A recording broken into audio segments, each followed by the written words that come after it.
با заррина тасодуфан дар ҳавлии бинои шарқи озод вохӯрдем. диққати моро аробачаи маъюбӣ ба худ кашид ки писарчаи тахминан 3-4 солаи дар он хобида буд. модари ин тифлаки маъюб бо чашмони ҳаросон ба атроф нигариста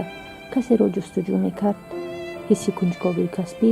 моро ба он водор намуд ки бо ин зани дар чорсӯи зиндагӣ зору ҳайрон монда суҳбат ороем. аз нақли заррина чунин бармеояд ки дар хонаи шавҳар ин зани бемор ба зӯроварии хонаводагӣ гирифтор гашта азобҳои зиёде кашидааст.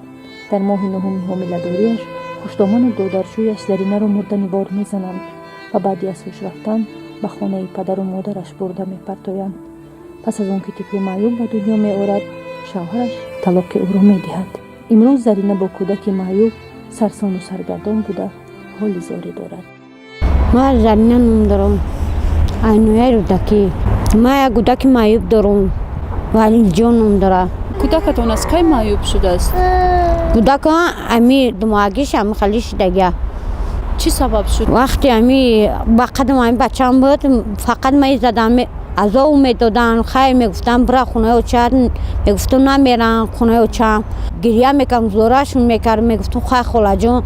хай хонаи ангав акада, ман чӣ мерам местам хонаи акаву ангада. мегуфтам бира бес, мегуфтам бира бес, мегуфтам мода дар кор неста. моа буд задам гуфтам азо додан. аввал штуманум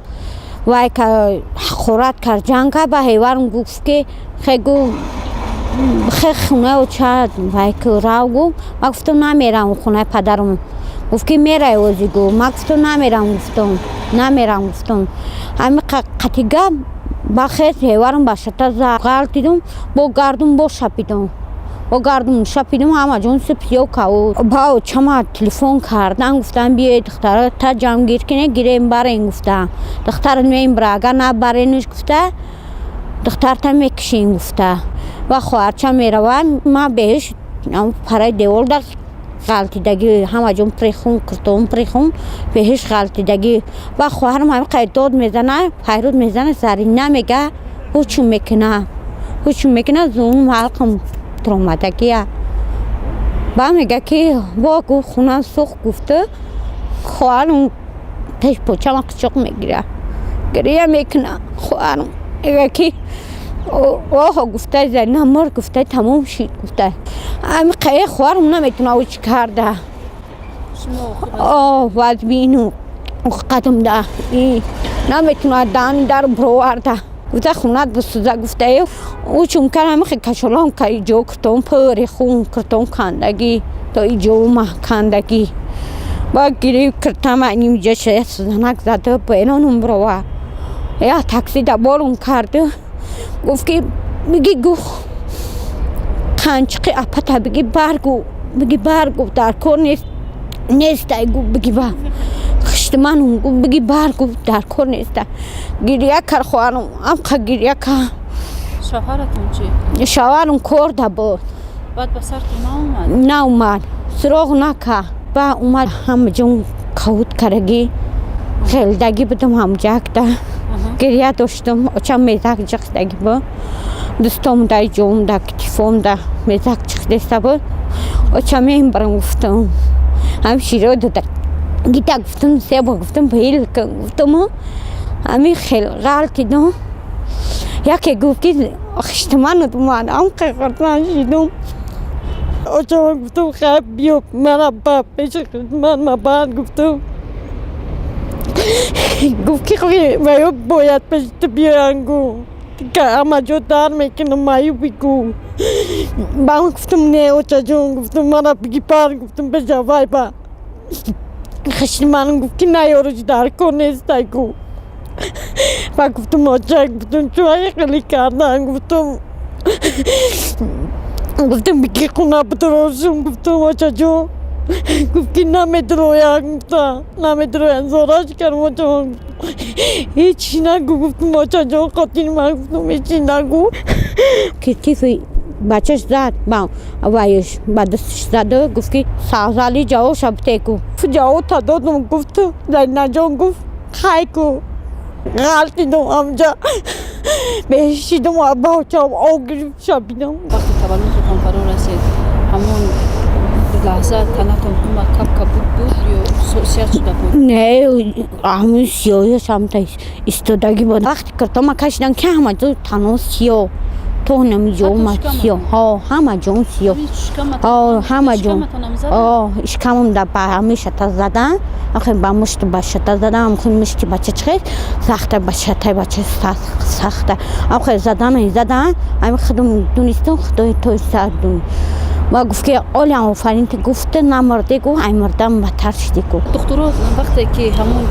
تنخونه کب دیدن یگون چی نگفتن همون جدا همونجا گفتن بیچاره همونجا رنگ شما رایت خطرک با آمدن دیدن گفتن که ملیسا را فیراد کنیم نه در پرت این صورت تا گفته خیلی نیمی خیلی کار کردن نیم خیلی و کردن گفتم نه پکا زندگیم ساز میشه و شما امید داشته که زندگیتون بهتر میشود پکا گفتم زندگیم ساز میشه گفتم دختر روزی نباشه گفتن نگینش وقتی حامله داری وقتی زدن همین خیلی معلوم اکل نمیدونم ما که باشه که خداوند ندونم بندش نمیدونم پسر تولد کردید بشبه همین خبر به شوهرتون به خشدوانتون و حیورتون رسید که مثال این نسل اونها هم حساب میخورد نه یکم بار خبرداری آمدن نه اومده خبر نگرفتن یگون چی یکم بار از همون روز آمدگی نیست نه اردم نکردن چی نکردن نگاه بینش نکردن کودکتون چند سال نفقه میگیرن نه طورش کردن تو این وقت نفقه نگیرن نه بردن دومش نگذروندنش و بچه فرین کردن نگذروندن گفته که گذشتگی نگذشته بده ما همه جدا مراجعت میکنم کاری ما بود نمیکنم شما حاضر گفته که یکون کس به نظر نمیگیرد کجا مراجعت کردید رفتیم همون جماعتو میریم جماعتو همون جوم میریم جماعتو چهرکرون رفتیم نینس کرایون رفتیم گفتیم شونه میگه که زور نمیرسه خواری کش جای بیو دا بربته جای گودخونه دا خی میگم ما کلونش کردیم برای همون گودخونه را کلونش کردیم میگه که خی کلونش کردی از بر گذر میگه این خی کودمون گودکو دوران اما بوده پرتستیستن میگه سراغ نمیکنن گودکوشون و بیو گودکوی سولیم میگه بر پرتش نمیگم کلون میشه تو بودنش خودم نگاهش میکنم در بدبختی زندگیتون کی را گناهکاری اساسی میدونید؟